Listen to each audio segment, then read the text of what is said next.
ప్రముఖ టాలీవుడ్ యాక్టర్ అయిన మహేష్ బాబు గారి మీద ఈడీ నోటీస్ వచ్చినట్టుగా మనకి మీడియా న్యూస్ ప్రకారం మనం చూడొచ్చు.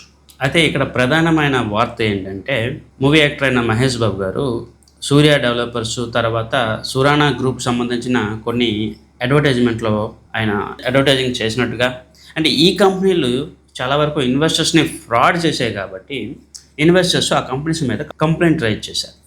కొంతమంది మేము మహేష్ బాబు గారు ఆ కంపెనీస్కి బ్రాండ్ అంబాసిడర్గా ఉన్నారు కాబట్టి మేము నమ్మామని చెప్పి కంప్లైంట్ రైజ్ చేయడం వల్ల దీనికి సంబంధించి ఈడీ మహేష్ బాబుకి నోటీస్ పంపించినట్టు మనకు తెలుస్తాం.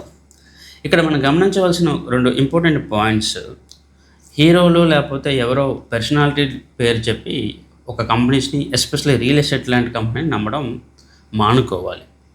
రెండు, మూవీ యాక్టర్స్ కానీ ఇన్ఫ్లుయెన్సర్స్ కానీ ఇలాంటి కంపెనీల పట్ల జాగ్రత్తగా ఉండాలి. మేబీ మహేష్ బాబు కానీ ఇంకెవరికి కానీ కంపెనీ పట్ల ఎక్కువ అవగాహన ఉండకపోవచ్చు. వాళ్ళకి సంబంధించిన పిఆర్ వాళ్ళు రికమెండేషన్ చేస్తే వీళ్ళు ఆ అడ్వర్టైజ్మెంట్లు పార్టిసిపేట్ చేస్తూ ఉంటారు. ఇక్కడ వాళ్ళకి ఇంటెన్స్లీ ఫ్రాడ్ చేయాలన్నా లేకపోతే ఇంకేదో చేయాలని ఇంటెన్షన్ ఉండకపోవచ్చు.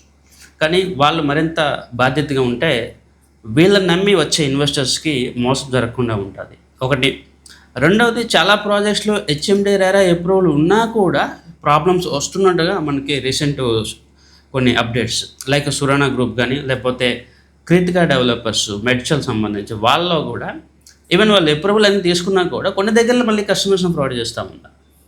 సో వీటికి సంబంధించి ఇంకొక డిఫరెంట్ సపోర్టివ్ సిస్టమ్ అనేది ఇంపార్టెంట్గా ఉండాల్సిందే. ఈవెన్ ఇప్పుడు మూవీ యాక్టర్స్ కానీ ఎవరైనా కూడా రెరా అప్రూవల్ లేకపోతే వాళ్ళు అడ్వర్టైజ్మెంట్ చేయకపోవచ్చు. రెరా అప్రూవల్ ఉంటే ఓకే, రెరా ఉంది కాబట్టి మేము అడ్వర్టైజ్మెంట్కి సపోర్టివ్గా ముందుకు రావచ్చు. కానీ రెరా ఉన్నా కూడా ప్రాబ్లమ్స్ వస్తున్నాయంటే ఇక్కడ మనం వేరే వాళ్ళని బ్లేమ్ చేయడానికి అవకాశం ఉండదు. సో ఇక్కడ regulatory bodies and movie actors లేదా కరస్పాండింగ్ ఇతర ఆర్గనైజేషన్ పీపుల్ ఇంకా మోర్ ఎఫెక్టివ్గా పనిచేస్తే రిటైల్ ఇన్వెస్టర్స్కి మరింత మంచి జరుగుతుంది, రిటైల్ ఇన్వెస్టర్స్కి మరింత సెక్యూరిటీ లభిస్తుంది అని చెప్పి నేను అనుకుంటున్నాను.